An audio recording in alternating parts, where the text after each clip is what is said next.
right, hello. First of all, I just want to do a quick check, make sure that you can hear me. And can you hear me there? Okay, great. Yay, now we've got sound. All right, always got to check microphones, always got to check our technology. Okay, great. I'm going to go ahead and get started because I want to make sure there's time for questions at the end. So we're going to talk about strategies of remote teachers in Ceibal and Inglés.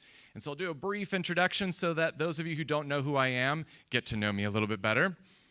So I'm director and professor of TESOL at Webster University. I've done that since 2011. And our TESOL program currently serves more than 1,000 students, primarily in Uzbekistan, with a faculty of about 60. And so we do both in-person and virtual, so Zoom classes. So I do a lot of work with that. And then international experience conducting research, teaching, presenting, consulting, giving seminars all over the world. I did a quick little map just so you can kind of see. If it's blue, I've been there in person. If it's yellow, that's virtual only. And this is not my first time in Uruguay. So I first came here in 2015 on a shorter grant looking at Ceibal and Inglés, and came back in 2016 with a Fulbright. And I've been back in 2016, 17, and 18. So it's been a while since I've been here. And I went ahead and made a map. I've been to 17 of the 19 departamentos de Uruguay. And so here, if it's blue, I've actually done observations of Ceibal classes in those departamentos. The two red ones I've not been to yet, so invite me there, and then I'll get there. Okay. I've also published on English language teaching in Ceibal. So I've just got a few references here, and then this just came out this year in the Encyclopedia of World Englishes, English in Uruguay. So that's just a brief introduction to myself. So this current project today, and just so you know, we've got people here in person, we've got people who are online, so hello, I'll be looking at the cameras also. I know our RTs know about that, the importance of looking at the camera, and that's one of the things that I'll talk about. But my slides are here, so I'll have to keep going back and forth, and we all know how that works, and it will work out. So I'm going to focus on the pedagogy of remote teachers in this project, Ceibal and Inglés. And the goal is to really share these strong approaches and strategies that I've seen from remote teachers. And I'm really excited to share these because these last 8 weeks have been a real joy for me just to be watching dedicated teachers in their classrooms. So this research included Argentina, Chile, and Uruguay. And so we just lost. Okay, here we are. So observations and interviews of 11 different remote teachers. And today I'm going to focus primarily on the observations of classroom teaching.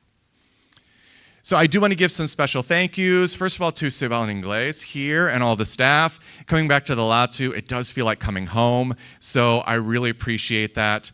And to the remote teaching centers that hosted me in Argentina, Chile, and Uruguay, especially to the remote teachers who allowed me to observe their classes. Thank you very much if you're watching. Un saludo. And also to my university, Webster University, for providing the funding for this. So, the objectives for today is to share some great approaches and strategies used by remote teachers, to explore areas where there's diversity in choices that RTs are making, and to invite reflection on current remote teaching strategies. So as a professor and a teacher trainer, I'm really big on reflection. So how do we think about the decisions that we're making? So as we think about the range of things, I want you to be thinking about what decisions you make, which ones you're happy with, and which ones maybe you want to try something else out. So if you are a newer RT, you may consider additional strategies.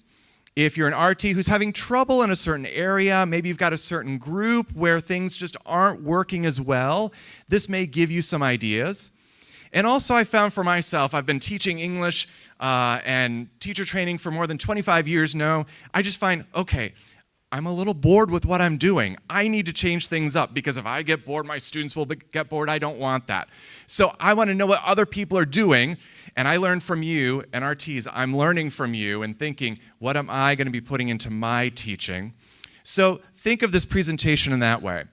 Then for coordinators and QMs, also think about this in terms of the range of different things that RTs are using to consider. So if someone's having a challenge, you can suggest some of these. So this format, so we've got an audience here in person, we've got a live audience online, so hello, and this is being recorded, so you might be watching this after it's live. I'm going to ask that we hold questions until the end. We can also take the questions online if you're live. If you're not live, we'll find a way and we'll follow up and have those conversations.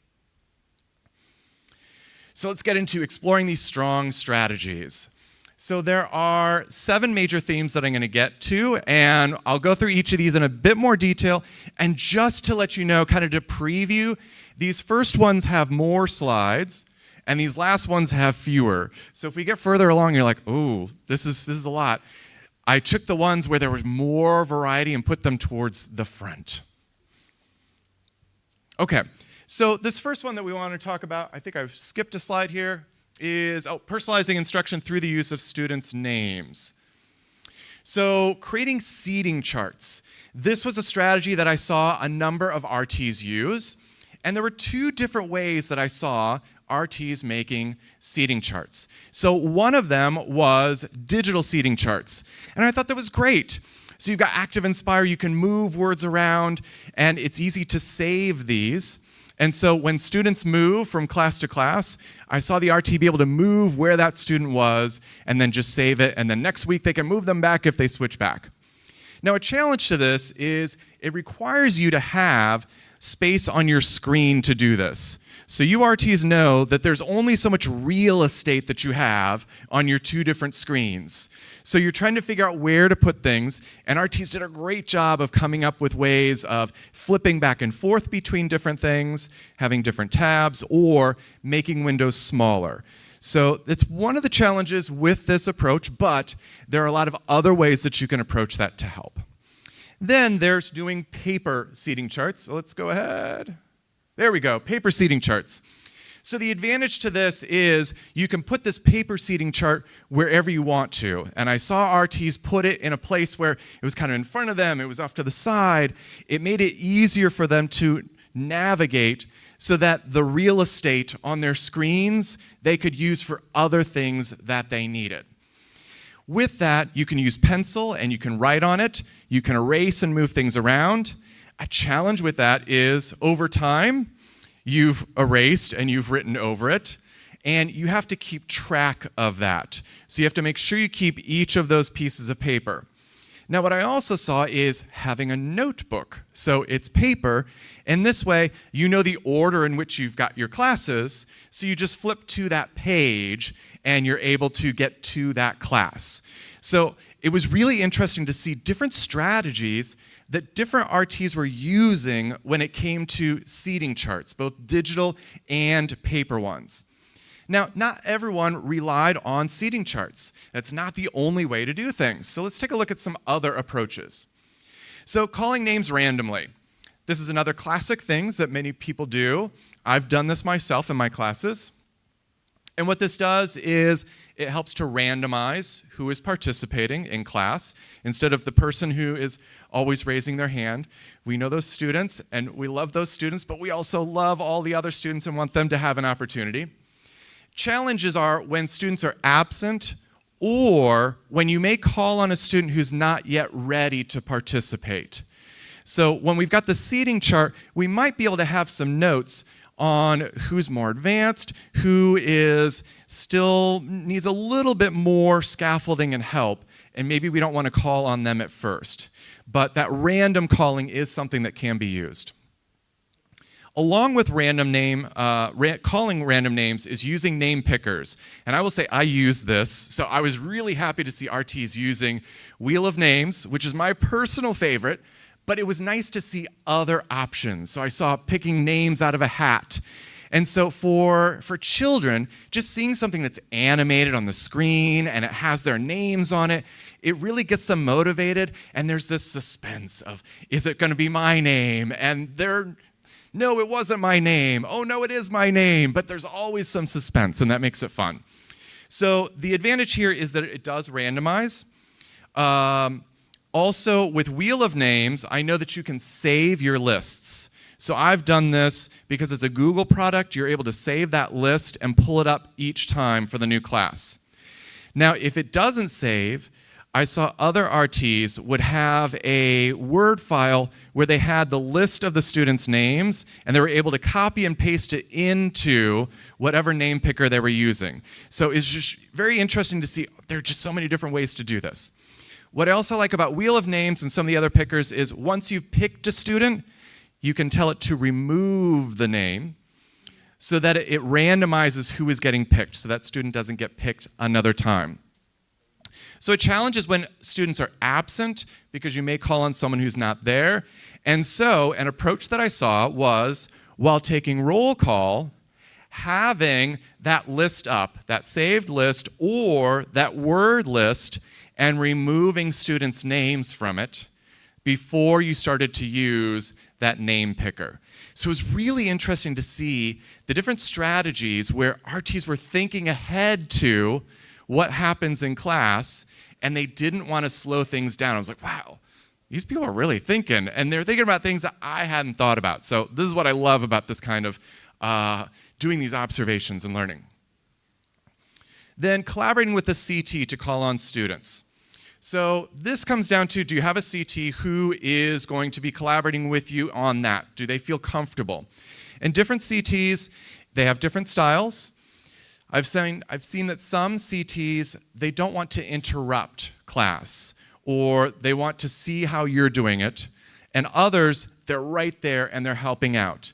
In cases where CTs were participating in the picking of names, it was really great because the CT usually knows who is ready to participate and who's more nervous. So you're using the CT as a great resource because they know their students. The challenge is the CT might not be available or may be reluctant. So we have seen that. I've seen that in different classes. Now, a recommendation I have is if you do have your CT picking students, make sure that the CT is saying the student's name, and then after you hear the student's name, repeat that student's name. So when you as the RT say the student's name, first of all, it will help you learn their name, because I will tell you, I'm horrible with names. So I need to say people's names over and over again. So this is something that I need to do. It's a strategy I have to use. But for students, hearing their name from their remote teacher really means a lot. So this is a way, maybe earlier in the year when you're still learning their names, you rely on your CT more and you're repeating names. Then asking students to nominate the next student or a pair. I saw this in a number of classes. This is also a fun one. What I like about this one is I'm the teacher. If I call on you, you're less likely to participate.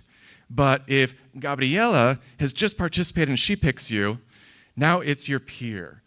Someone else has picked you. And so you're going to be a bit more likely. And then if Claudia knows that she's going to get to pick who the next student is, that starts to raise that incentive to participate. Because if I don't participate, I don't get to pick someone else.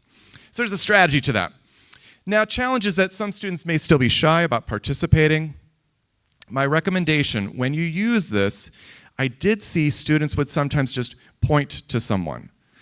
Make sure that they say the student's name, and then you repeat the student's name. So just like if the CT is saying the student's name, have students say each other's names so that you as the RT can say the student's name. And again, that will help you, because if you're like me and you're bad at remembering people's names, you need that. It's helpful. Okay. Making name selection a game. I saw hot potato. So the most common was using your pencil case and using the pencil case as the hot potato. So when you make it a game, students really get into that. A challenge is it does take additional time. So you have to think if you have enough time for that. And students may actually resist grabbing it. So there is a way to actually resist, and I saw that a bit. So you got to get to know your groups and see, is everyone grabbing it, and is it meeting the goal of everyone participating? And so, again, if you don't know students' names, when you do this, ask the selected student to say their name and then for you to repeat their name.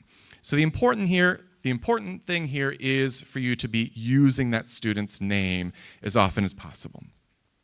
Okay. Another strategy I saw was having a list of the students' names and reading off the entire list. Because if you have a larger class, not everyone may get an opportunity to participate, and they may not have all had an opportunity to hear their name from you as the RT. So this provided an opportunity of, we're going to celebrate, I want to thank everyone in class today, and then reading down that list of names. And I was like, that is so cool. I love that. Okay, so some reflection on personalizing instruction through the use of students' names. So I've got some questions here, and we won't answer them now, but I want you to just think about these. So how good are you at remembering students' names? Are you good, or are you like DJ, and you have trouble remembering people's names? What kind of support helps you the most? So is it that digital support? Is it relying on other people?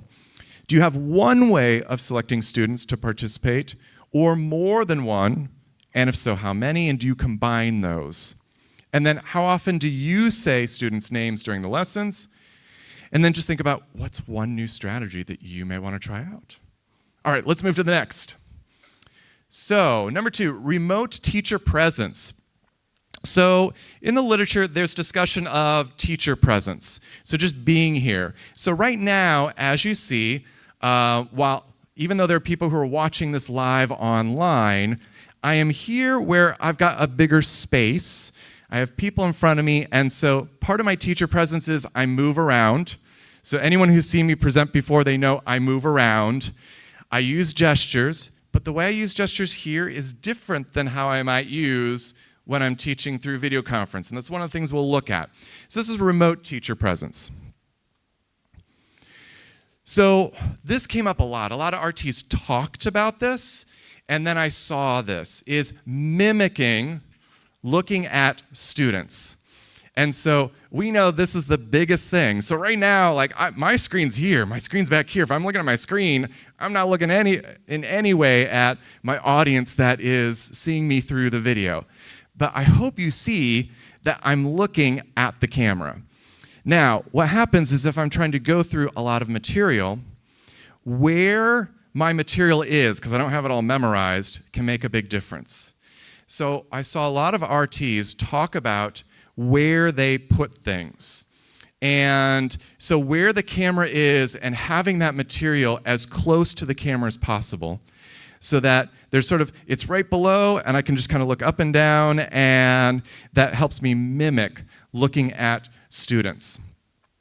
Let's see. So one RT said that they told students that they are looking at the camera, and because they are looking at the camera, they weren't going to be able to see them because the image of the class and the students is in a different place. And by explicitly telling students, I'm looking at you looking in the camera, I need you to tell me and speak up if you have a question. And I thought that's really great communication to help students understand how we're interacting with each other. Because remember, we are living in a world where communicating with people through video conference is extremely common. I mean, I do this every day. I do it on my phone, I do it from my laptop. So we're preparing students not only for English is important, but for so many other skills, and this is one of them. And learning about looking and where things are, this is part of that. So another recommendation is create a bright colored arrow and tape it by your camera to remind you where it is, so that maybe if you're forgetting and just having that there, and just have that there, it's like always a reminder of like, I need my eyes, okay, it's there, I need my eyes to go back there. So bigger gestures and facial expressions. This came up a lot, and I saw it a lot. It was great to see. I have a background in theater, and so in theater, I learned to be bigger with gestures. And some people even mention, that's my second point here, is one person likened this to acting skills, and more than one person talked about drama or theater or acting. So that's a helpful thing to think about. I also like to remind people, so regular DJ, when he's not giving a presentation or teaching, I think I'm a little bit more of a boring person. But when I get in front of people and I'm teaching or I'm presenting, I need to be bigger. So I need to put on a bigger self. And RTs talked about that, and I saw that. I saw that how they interacted with me face-to-face was one way, and how they interacted on the screen through the video conference was different. And that's good. That's me too. So keeping in mind that remote teacher presence, how we do that. So people did talk about needing to make gestures bigger, body movement, facial expressions, everything was just bigger. You know, I'm happy, I'm sleepy, I'm sad. And so things that would be bigger than we might do if we were not on video camera. And then many RTs reflected on opportunities to see what it looks like for students to see you on the screen, and that you're relatively small. And so my big recommendation here is think about the students in the back of the room. So as much as it may seem like these rooms are small, they're actually pretty large when you get down to it. And the back of the room for students to see you, if you think in terms of that, it's just like with acting. We always want to think about making sure that our voice can be heard by the people in the back of the room. Now, when teaching remotely, we've got a microphone, so that makes things a lot easier than teaching in person. Teaching in person, we've got to project our voice. In teaching through video conference, we've got to project our body, our gestures, and our facial expressions, but not necessarily our voice because we've got the microphone to help us with that. So types of gestures that I saw, this is not an exhaustive list. So paying attention, work in pairs, so I saw that a lot of, I love that, of the high five together. You know, writing, we're gonna read, we're gonna look, listen, so listen and repeat. So listen, just pointing to your ear. This is shh, be quiet. Hands up. I already did high five for pairs. So past tense, so helping remind students, we're talking about in the past. Close your laptops. Yep, and I saw that here. Some of you did that. It's like a very automatic. You think about that. Various emotions, I just showed that earlier. And then different prepositions. I saw a lot of lessons on prepositions, and I loved it. So I saw a lot of under, over, next to, around. I love that, because that gets into TPR, total physical response. So I was very happy to see that and see it so consistently. Thank you. Then getting out of the chair. Okay, I've got a chair here, so let's go ahead and use this as a prop. Of course, now that's behind me. I didn't plan correctly, that's okay. So I did see a number of RTs get up out of their chair. So for example, I want you all to get up out of your chair and find a new student to talk to. I'm gonna get up out of my chair, and it shows you that I'm doing this. Where's the chair? There it is. I don't want to fall. So that's helpful also when doing personal things. So we're talking about items of clothes. So what am I wearing today? I am wearing blue pants. So look, I've got blue pants, and I've got, let me see if I can do this, gray shoes. And so can I bring that up? Gray shoes. And so getting up and showing that. It was really great to see RTs getting up and kind of changing the view of where they were. So recommendation, consider when you might want to stand up and or move around during a lesson, and consider if you need to adjust your camera to do that. So I saw RTs also adjust the camera. So widen it, go more to the left or the right or down, and I'll talk, I've got another example coming up. Okay. Use of physical objects. So a number of RTs use physical objects. I saw one use flashcards, and there were flashcards that had the same content from Little Bridge. And so just like you would do in an in-person class, the RT was able to hold these up. And so it's really mimicking that what you do in an in-person class.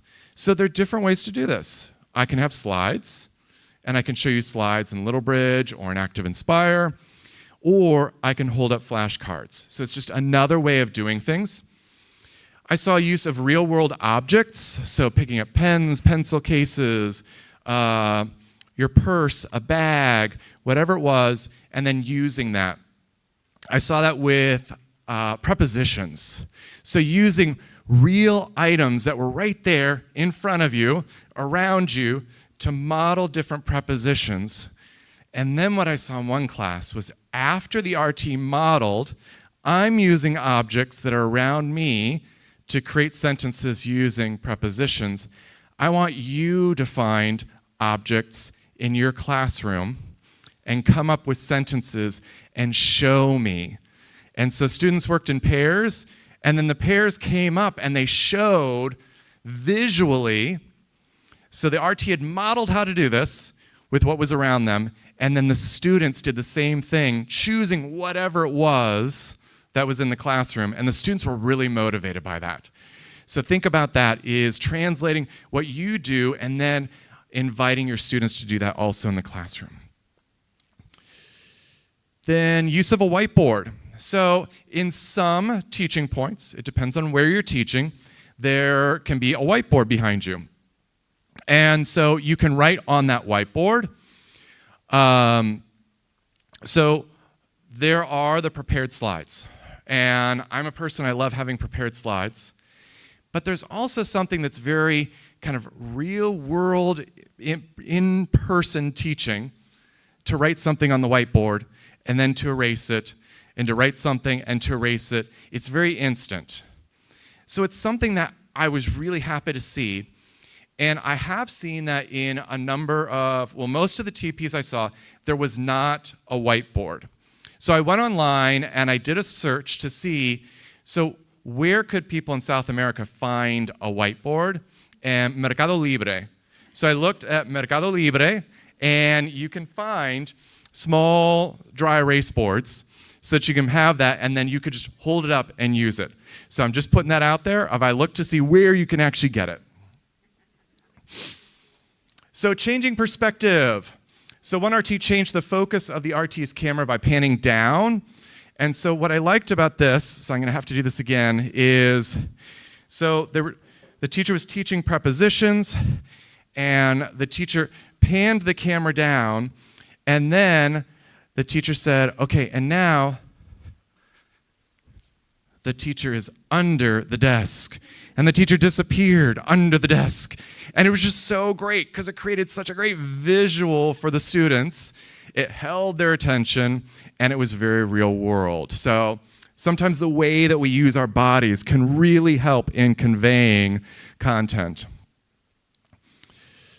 So some reflections on remote teaching presence.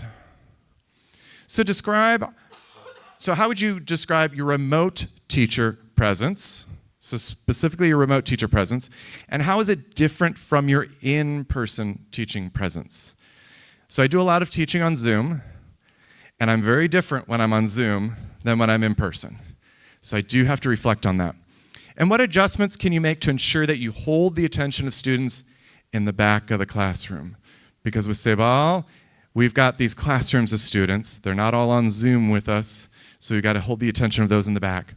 And what is one way to evolve your remote teacher presence that you would like to try out? So I'm hoping that some of these ideas just help you out. Okay, next, screen sharing strategies. Wow, I love this. I love screen sharing and just seeing how people use this. So many RTs made a switch between sharing video of themselves and then the content that was from CREA, from Littlebridge, or Active Inspire. Now, the important thing to think about here is when you're sharing yourself to students, there's a difference between you being on the full screen and then the picture-in-picture. So what I saw most of the time is RTs would have the picture-in-picture was there all the time, but I saw a lot of RTs switching, so I'm not going to show you content, and I'm going to be on the screen, so I'm who you see. And I want to talk a bit about that because it was really interesting to see how many RTs do this and why they were doing this and the effect that it had during the class. So many RTs switched to the RT view when they wanted to switch to something else on the computer. And I found this really interesting am I still on? Okay. They were going from Little Bridge to Korea, or they were still in Little Bridge and they were going from activity 1 to activity 2. And I saw a lot of RTs, when they finished one activity, they would stop screen sharing, even though it was right there, and maybe all they would have to do is just click to the next thing, but they put it on themselves for just a moment, and then they put up the next activity. And I will say, for me, as someone who's observing, it caught my attention because I'm doing research, I'm observing, I'm taking notes. So for those of you who saw me, you saw I was just constantly typing on my laptop, just this is what I observe. And I was keeping track of every time there was a change. And there were so many times where I just said, RT's on the screen, and then computer's on the screen. It just went boom, right back and forth. But that little switch, really, it caught my attention. And if it caught my attention, I'm sure that it was catching the students' attention, that there's a transition. So I thought that that was a really strong strategy and one to consider using if you're not using it. So it does sort of this visual reset. It felt less like a slide presentation that was just going along. It felt less like a webinar. And so in essence, I want you to think about this, is sharing screen time. So you as the RT, how do you share screen time with the content that you are teaching? So there's also prioritizing the RT view. And there was one particular class where I noticed the RT was on the screen pretty much the majority of the class. And it was a level 3. And I saw this RT is prioritizing listening and speaking, because if I have visual content on, I don't know if the students are doing listening and speaking or if this is reading.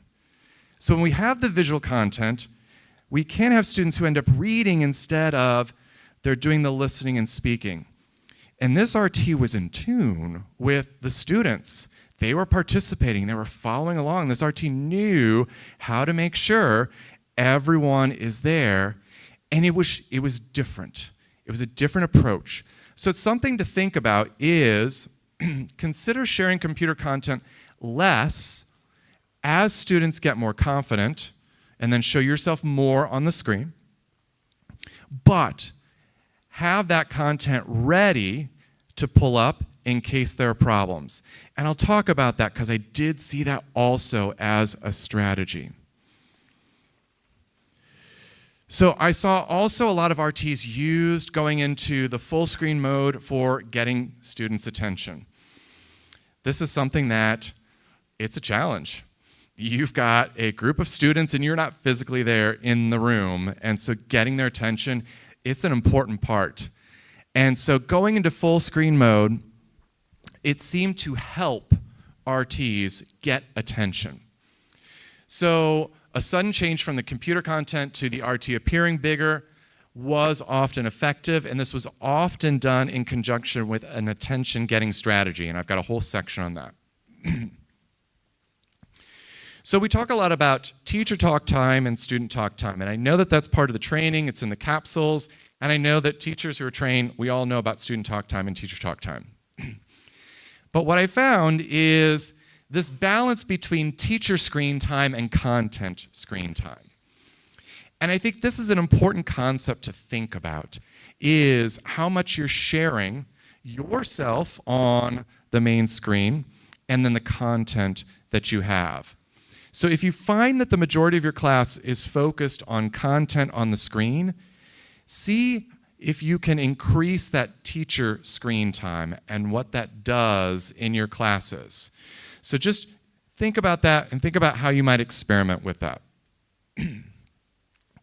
Also, in terms of having content on the screen, I talked before about the RT who prioritized being on the screen and focusing on listening and speaking, as opposed to the content being there.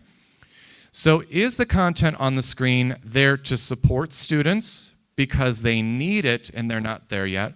Or is it a crutch and is it holding them back? So it's something to think about, and that's something that you as RTs, you get to know your students and you know what level they're at, but you can also test this. There's an easy way to test it. So if you take the computer content off and you go to the teacher screen sharing, so now I'm interacting with you. I've done all this scaffolding. We've done all this work to get here. So now I want to see what you can do. And then I find out, do you need this up here as support? So try taking that away. Then, so taking content off the screen helps you determine which students can do the dialogue. So this is a big thing. A lot of classes ended with a dialogue and practicing a dialogue. But I also saw on the screen the dialogue, and so my question would be, are the students reading the dialogue or have they learned the dialogue? So again, is this a reading activity or is this a listening, speaking activity? And how we choose to do screen sharing can help us determine that. And so also being in full screen mode, as the RT, it allows you to interact more. And then what I loved here, so one RT said to a struggling peer, so this RT was on the screen, so we're doing this, and said, here, let me help you, and then put up on the screen the content. So having that always available, you can go back and have that. This is one of the beauties of teaching through video conference and of this project, is you have the materials, and so you can pull them away and bring them back as your students need, as you're monitoring their progress. So visual content from slides and other computer content can always be shared again quickly. Just always keep that in mind. Sharing audio. So there were a few RTs that shared audio only. Now I've done this on Zoom, and so I'm learning how do the systems that you have work and how are RTs using it.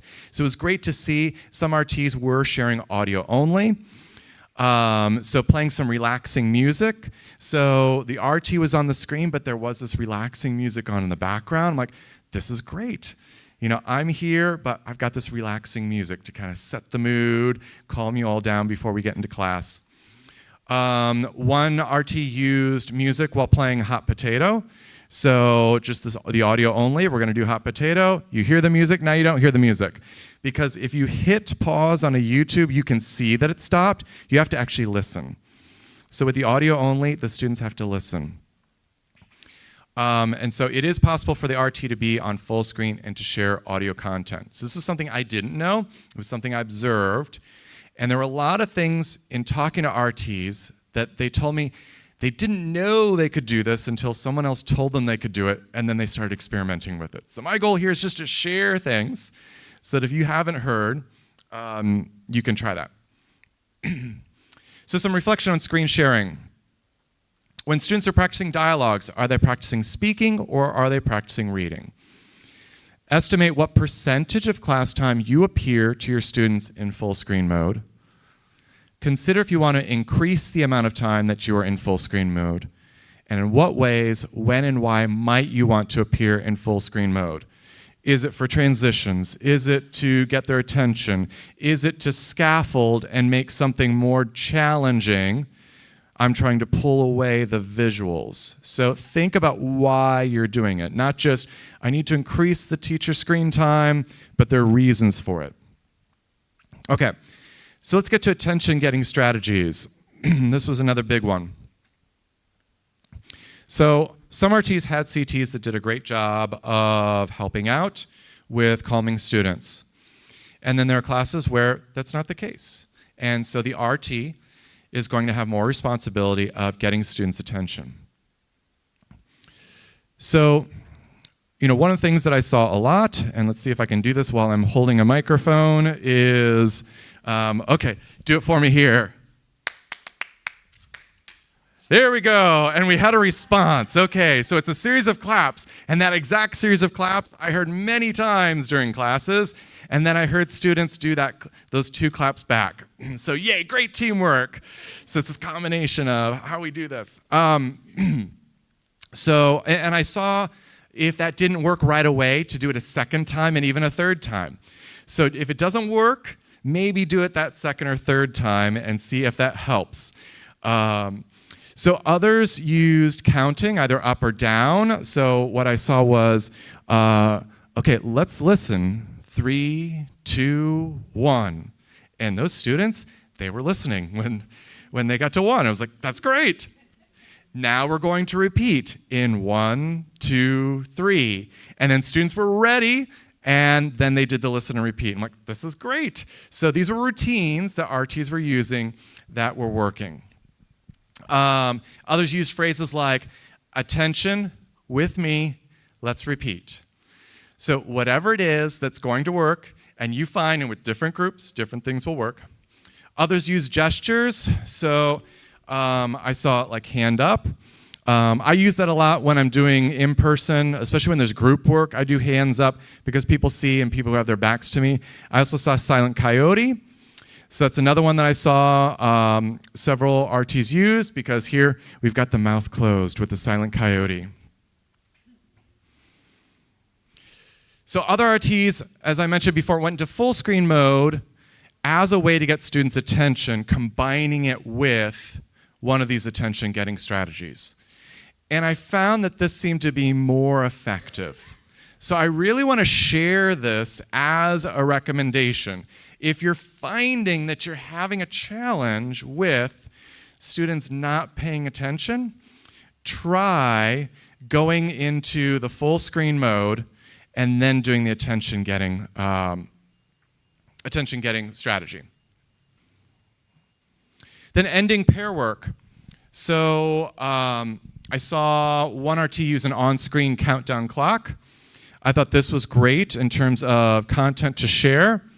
And the clock made a sound. So when the sound went off, the students knew what that sound was going to be, and they knew that they needed to stop. It helped keep the lesson on schedule too, so it's another great thing. And what I also saw was cool was they made the clock smaller and were able to put it on whatever content was up on the screen for the activity. So you had two things being shared at the same time, like, this is an RT who really knows how to use these things and how to use the real estate that's available for the students to see.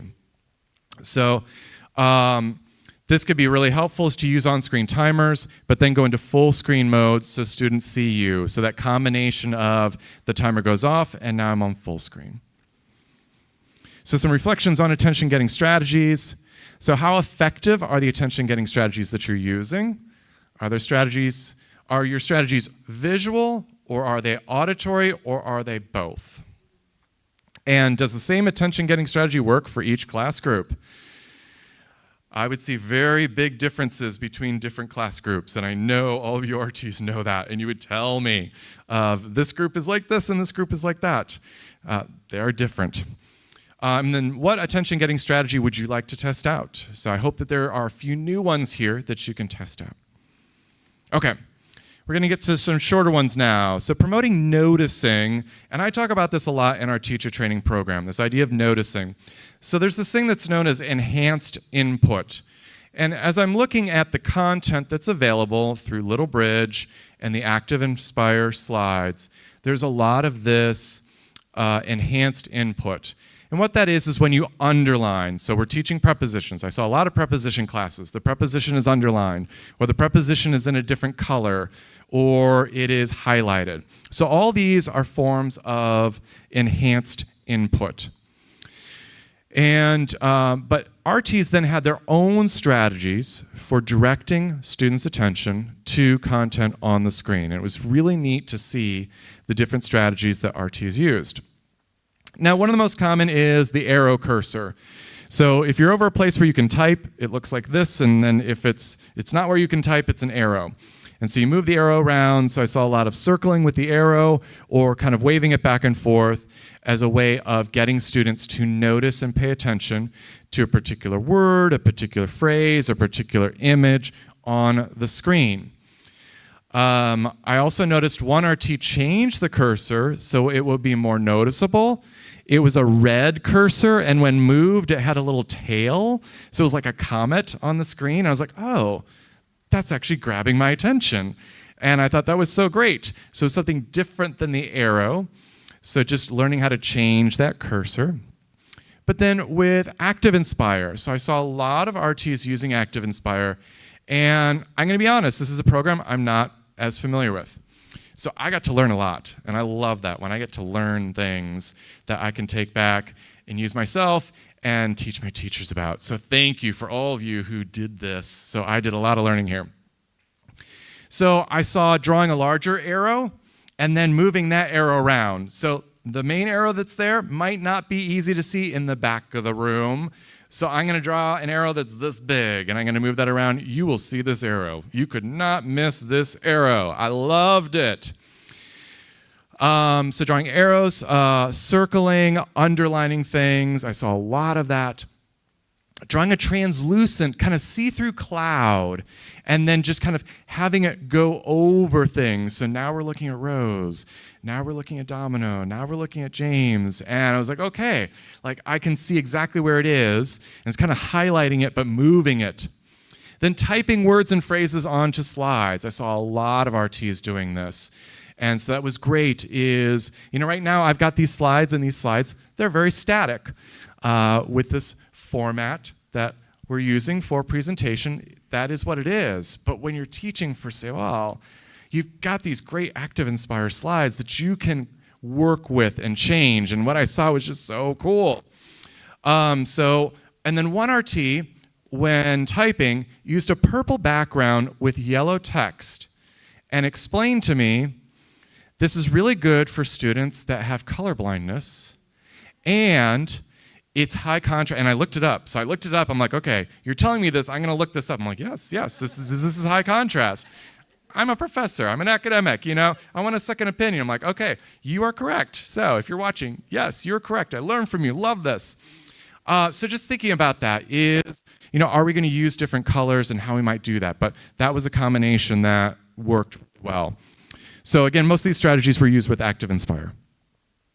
So additional noticing strategies, I loved this. So there's an image there, and then dragging on the corner, and then making it larger, and then smaller.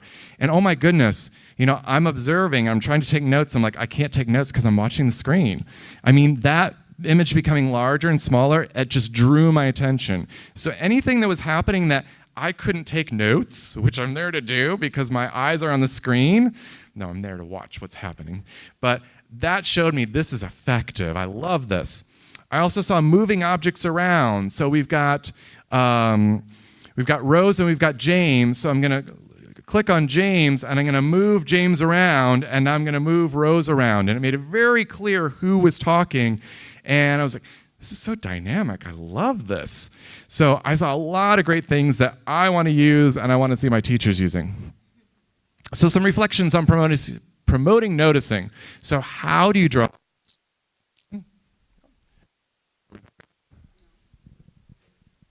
How do we draw attention? Okay, here we are. How do you draw attention to what you want them to pay attention to on the screen? How many different strategies do you use? Is it only one, or do you use many? And how well do you think that students in the back of the room can see that? So I just want to point that out because I'll be honest, I'm the person who will use that cursor and the arrow and do that around. But after seeing some of these other methods, I'm thinking maybe I need to change things up. And so maybe I'm going to consider some other strategies. Okay, questioning strategies. Loved seeing these. So questions really allow teachers to guide instruction. And a lot of RTs would use open-ended questions and start with those. And as a way to scaffold, I saw a lot of use of choice questions and of yes-no questions. And I wanted to talk about how these questions were used strategically and ways that you can think about this. So with choice questions, the number of choices that you provide can help in terms of scaffolding. So I remember I was watching one RT who went between 2 choices and 3 choices. So this RT was trying to, and would start with 3 choices. So I want to give you 3 choices, and if the student was starting to struggle, the RT would drop down to 2 choices. 2 choices is easier to process than 3 choices. It's a tiny little thing when we think about choice questions, but when we're trying to track the progress and how much students can process of language, this makes a big difference. And I saw this RT going back and forth between 2 and 3 choices with individual students to get a sense of what level they were able to do. And I was like, this is so great. There's this great little nuance that's there. So think about that, and then think about, can you get it up to 4 choices? So, and then can you work back up to an open question where you're not giving those choices? So then we get to the yes-no questions. I saw yes-no questions used a lot for error correction, and I liked this as a style of error correction, of asking if this is the correct answer, yes or no, or for students who are struggling and who may be struggling with a choice question, to ask them a yes-no question. But here's the strategy that I saw that I thought was really brilliant. When they were asking yes-no questions, the first yes-no question was almost always the answer would be no. And often, the second one, the answer would be no, and then they would go to one where the answer was yes. The reason is there's a tendency for students to just say yes, yes. Did you understand everything? Yes. Students don't want to say no. They want to say yes, and they want things to continue on. But you don't know if they know that or not. And so when I saw this strategy used knowingly, I could tell RTs were thinking about this. They'd used the strategy multiple times, and they were able to figure out if the students understood or not. Because sometimes the answer was no, and the student would say yes. The student said yes, and they're like, well, let's go back. Let's ask another student. And so other strategies of let's ask the same question to another student. So think about that, of these different types of questions that we can use. So some reflection on questioning strategies. So what kinds of questioning strategies do you use? Do you use different strategies for different levels of classes? And do you vary these strategies when working with different students in the same class? And I did get to see that. I got to see RTs who varied the types of questions they asked based on the proficiency level in the class, and it was just beautiful to see. All right, this is the last topic, oral production. Are we on time? Okay, not too bad.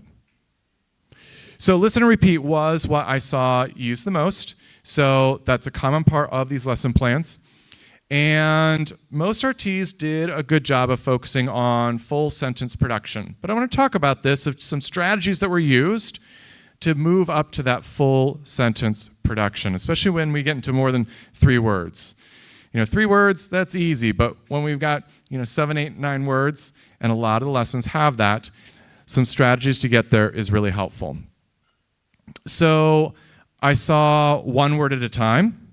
So the cat is, and going on. I saw 1 phrase at a time. So the cat is in, because our focus here is on prepositions, so I want that to be separate. The box. I saw the build-up approach from the end of the sentence. So the box, in the box, is in the box. The cat is in the box. So with this, we're building up, and then we're getting to that full sentence. And another is moving from the front with the build-up. So I can't hear well. And notice I'm also doing a gesture, because I saw a lot of, with the auditory, also that visual of using gestures. My big thing here is no matter which strategy you use, be certain you end with full sentence production. So if you go through and if you do, the cat is, repeat after me, in, and then the box, and say, great job, and then move on, the students have not done full sentence production. So always make sure with whatever strategy you use that you end with that full sentence. So the build-up strategy always ends with the full sentence.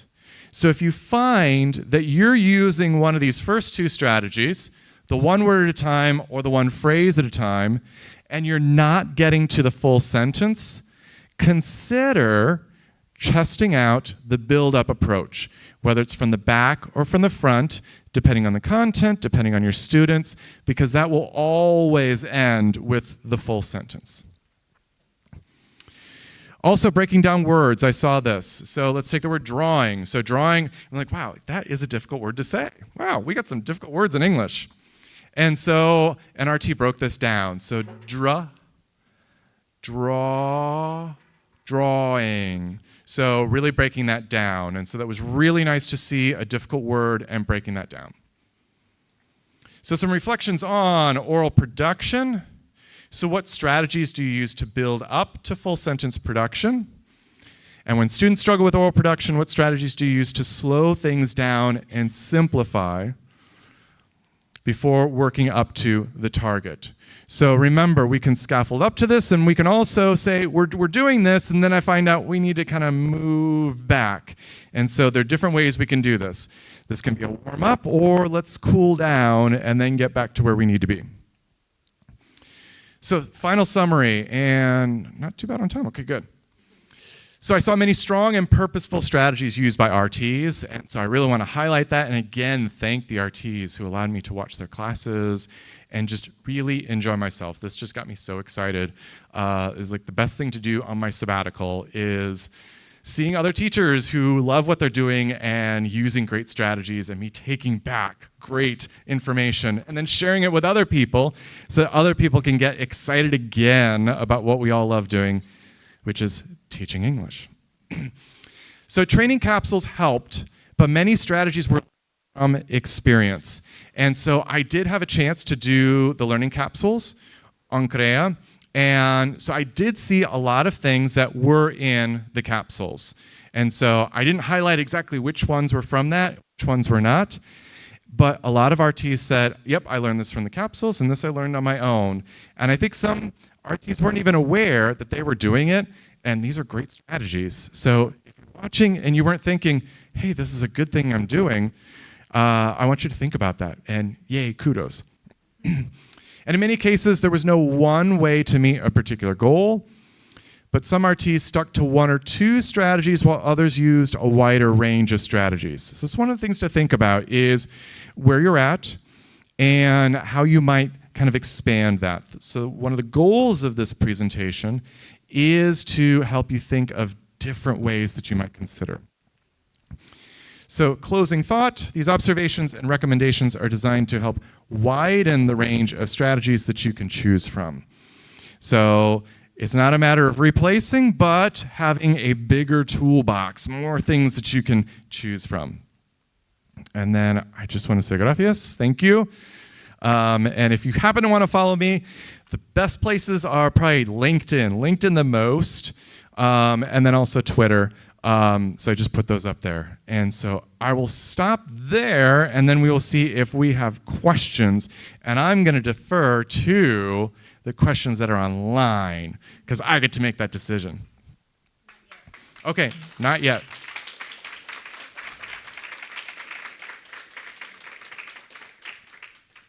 In that case, we'll see if there are any questions in the room, but let us know if questions come in online. All right. Okay. And it's also a lot. Yes? What was the reason? When did you observe these lessons? Like at the end of the year, at the beginning? Okay. And did you speak to RTs about in which ways it was better for them to get this knowledge? Because I'm thinking when I get to my RTs or I start teaching, I'm going to try all of this and it's going to be crazy. So how is it better for them to acquire this? Do you understand? Yes, okay. So the first part of the question, in case you didn't hear it, is when did I do these observations? So I got to South America 8 weeks ago, and I had a 2-week vacation in the middle. This is my week 8. So this was all in the last 2 months. So this is all towards the beginning of the Ceibal year. And there are advantages and disadvantages to that. I think that there's a real advantage towards the beginning of the year because this is when RTs are really getting into some of these routines, especially when it comes to attention-getting strategies. So I was able to catch RTs when they're really thinking of, I tried this and it didn't work, so I need to try it in a different way. If I came during the winter or towards the end of the year, people are going to be a bit more set. So in terms of research, I do think this was good timing for that. Now, if I understand correctly, your question is then how to incorporate new things into teaching. So there are a lot of suggestions here, and you said, I want to try them all out. So my recommendation is don't try to try everything out all at once. There's a lot here, and you all are unique and have different strategies that you're using.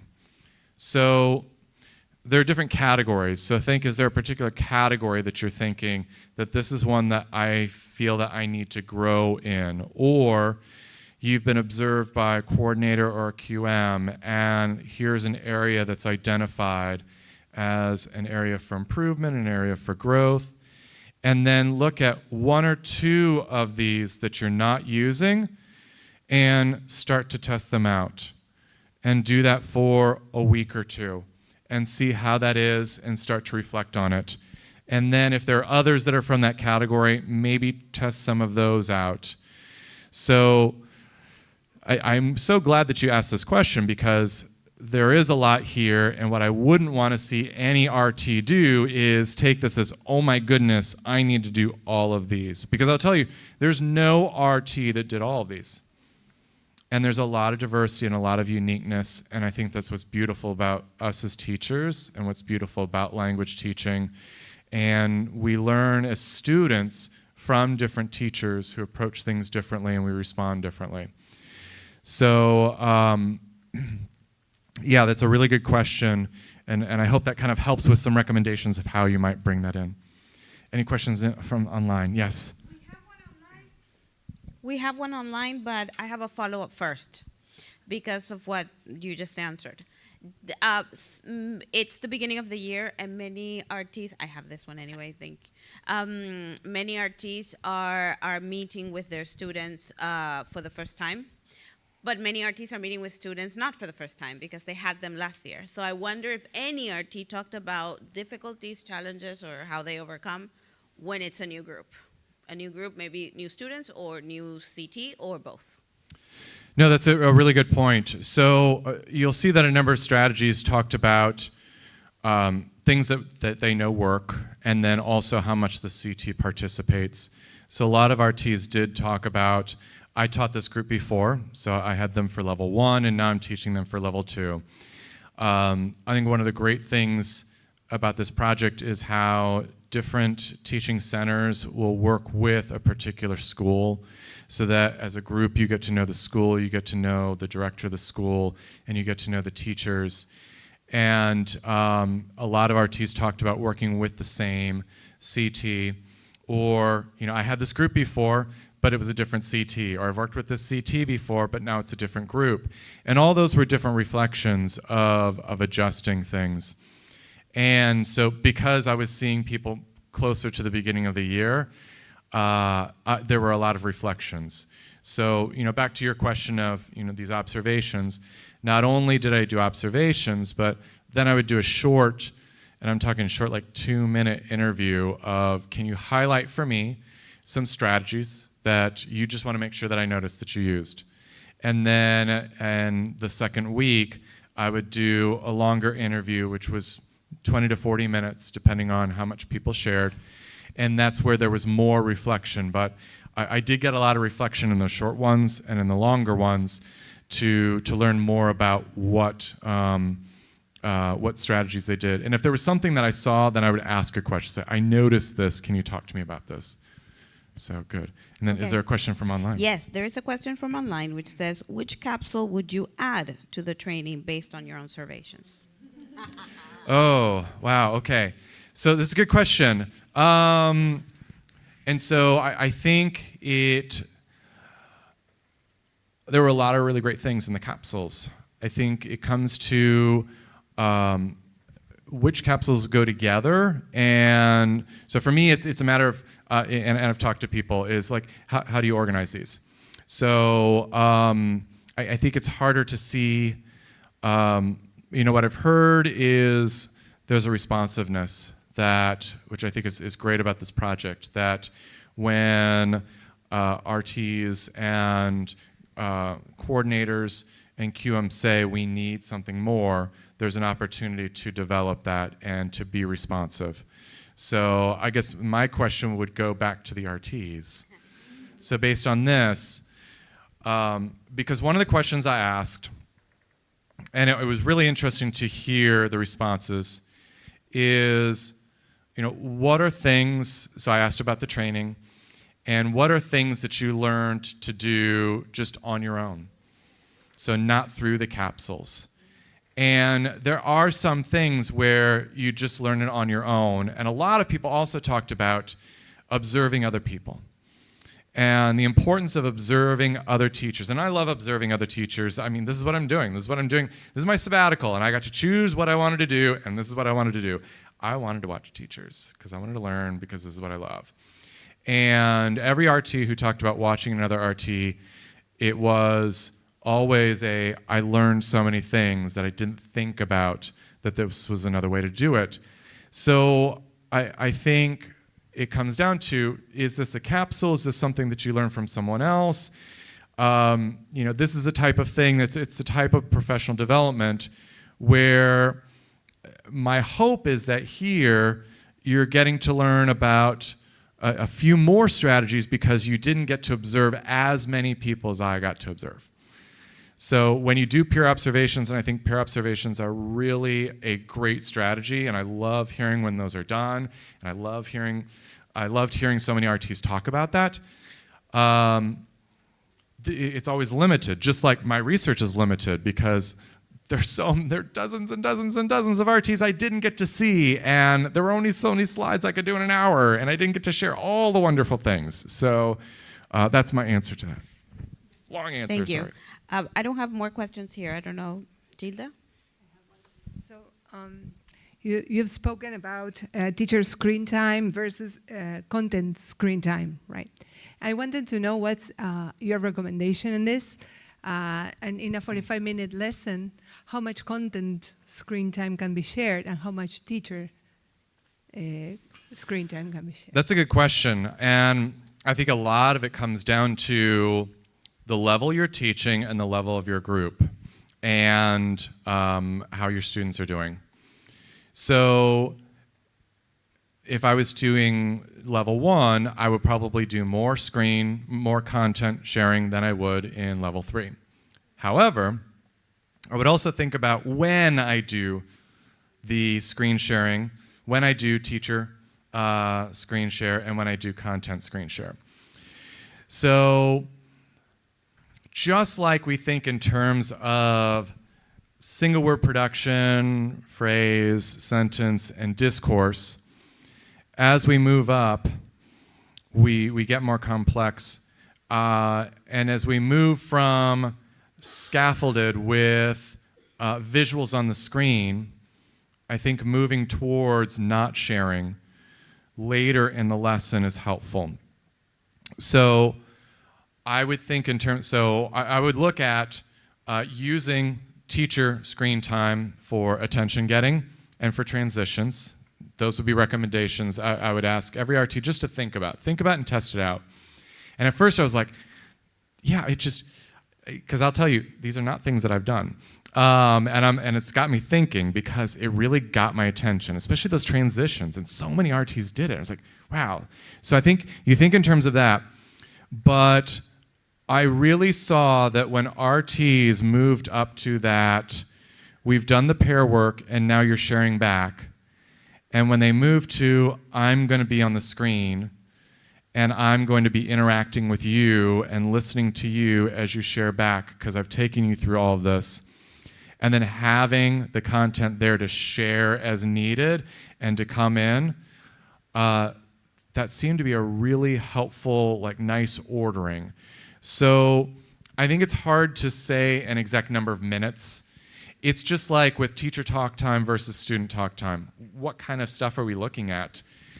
I mean, if I'm teaching a class where it's reading and writing, and if they're doing an in-class writing activity, I mean, both teacher and student talk time is going to be down. But if I'm doing a listening, if the focus is on listening, and I'm giving a lecture, my teacher talk is going to be up. And if it's a presentation day, it's student talk is up and teacher talk time is down. So I think the content will, and where you're at, the levels, will make a big difference. But my recommendation would be thinking in terms of how you can get towards the ends of lessons to having more of the teacher on the screen after you've scaffolded up to that. And I think part of that comes down to trust. And this is just something globally that I've seen as I've been around the world and I've observed a lot of classes. Teachers want to make sure that students understand and that students are able to follow along. And this is great. We do want this. But what I also see is that a lot of times some of these scaffolds and having visuals there and keeping them there all the time can prevent students from making that next step. And so as teachers, we don't know if they're ready. And so setting that up as a routine that we're getting to a point where I want you to be doing the production, I want you to be engaged in the dialogues, and I'm here. It's teacher screen time. I'm engaged with you. And if you have any trouble, don't worry. I'm here to help. And then figuring out, what does that help look like? Do I use questioning strategies? Do I help you select a word that you need through questioning strategies where it's still teacher screen time?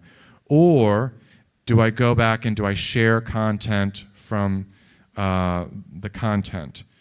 So I think there are different strategies, but that would be my big thing. And again, I see this everywhere I go, is give a little more trust and see where students are at. And you have to, it's just like teaching someone to ride a bike. There comes a day that you have to take the training wheels off. If you keep the training wheels on all the time, you will never know if someone can really ride a bike. And all of a sudden it's that you just didn't realize you could do this on your own. And I remember, I had my training wheels and then my dad took them off and he's like, don't worry, I've got the bike and I'm riding and I'm riding and I'm riding. And it's like, Dad, I'm doing it. And I look back, he wasn't there. And all of a sudden it's like, I could do it myself. And so it's these stages of looking at that. And so I think that when we get that trust of the students, and I think trust of ourselves as teachers, that I've prepared them. And if someone's not prepared, I have the skills to help them out. I have the skills to back up a bit and to help them get back up to where they are. So I just like to think of things as kind of going up and down and up and down. So whatever strategies we use, it's just like with choice questions. I'm going to go up to 3. I'm going to go up to 4. I'm going to come back down to 2. That's not working. I'm going to go down to yes/no questions. Now I'm going to graduate back up to open-ended questions. So I just keep going back and forth. So when we think in terms of that, I think teacher screen time versus content screen time is another one of those things to think about. It will be more complex in a good way for your students when you have that teacher screen time. So that's what I would think about, is getting up to that. There's a question back here. Yeah, there's a question right there. I was wondering if you have any tips on how to avoid when students always automatically repeat the same answer. What you said about always saying yes, or when we're closing the lessons and they always, how was the class, easy, or I don't need help. How can we motivate students or approach students to answer something else rather than just yes? Okay, so some strategies in terms of that, of getting individual responses. So I see a lot of use of gestures, and gestures can then be attached to words. So if you have gestures attached to words, because I've seen it with, thumbs up, so, and not, is ask students to close their eyes. So I'm going to ask you a question, close your eyes, and I want you to first, show me with a gesture, a thumbs up, so, thumbs down. Because now other students aren't watching them, because I find lower proficiency students who are nervous, they're looking to other people. And also, I don't know if they've understood what I've said, because they kind of get lost in everyone saying it. And so this is something I learned from teaching pronunciation. So at teaching pronunciation, we do these exercises which are, same or different. So this is same or this is different. Or is it word 1, word 2, or word 3? And I do this with adults. I say, close your eyes. And I want you to give me that response. Then I know it's an individual response. Then, because we do want that oral production, say, all right, still keep your eyes closed. So now I want you to say your answer. So start out with that. Let's do eyes closed. Show me with the gesture. Now say it. And so, I don't know, that's just came to mind, pulling from teaching pronunciation. So I'd be very interested to know if that works or how that works. Okay, I hate to do this to you because it's not an easy one. Did you feel the use of Spanish was used only when necessary? Okay. So, the big question is, how much do we use the language of students in the classroom? And I think the challenge for Ceibal and Inglés is you have a combination of a CT who often does not know much English. And I got to spend time in classrooms with CTs, so I got to know their level of English. And there were CTs who just did a great job, and they were learning and they were using, and there were CTs who were like, I'm not comfortable with this. So I think one of the challenges that RTs always have is that of figuring out, making sure that the CT is part of that. And yeah, I think that's a big question. And I think it takes time looking at, and I'm not going to make a judgment about different RTs that I observed on this. Right. What I'm going to do is look at what are the reasons. And I had RTs explain to me, this is why I was using this language. And I think always being mindful of why we're using language and making sure that our target is always towards using English and using English where it's not supported with the Spanish. And I think that's one of the things is, it's the same thing with that crutch I was talking about. So where you've got the visual content up there. If you always have the visual content up there, you don't know if they're able to do listening and speaking. If you are always translating something from English into Spanish, you don't know if they're able to do it without the Spanish. So I think it's all these things of what we're thinking about of how we incorporate that. But yeah, that's one of the big questions that we all think about. Well, I didn't want to not say you're getting a lot of love online too. Oh, yay. Thank you so I much love for them. I love all summarizing the good RTs. practices. It's been very interesting. Thank you, Ceibal and Inglés, and for the invitation. What an outstanding presentation, extremely interesting and helpful. Thank you very much. So yeah, I wanted to say that people online are also very much engaged. Thank you. I just have to say I'm in awe with RTs because I got to see actual schedules. Like, here's the teaching schedule. I'm like, wow. And I mean, my hat's off to you of the work that RTs do, of some of these weeks. It's amazing. And just to see the expertise, the professionalism, how quickly RTs were able to do things and to make changes on the fly. This is just a master course for me. I just loved seeing it. And as I tell people, as a teacher trainer, I tend not to share my successes. I tend to share successes from teachers around the world. And so these will be things I'll be keeping with me the rest of my career, is all these things that I've observed and soaked up, because I get questions. And when I give answers, I did get to do one where I went from teaching pronunciation, but most is what I've seen other teachers do. So it really is a heartfelt thanks to RTs for letting me observe you. And Thank you. Thank you very much. I want to say that this is being recorded, that we will continue to use it, and we'll find ways to continue the conversation with you, DJ. So we'll keep in touch. thank you very much.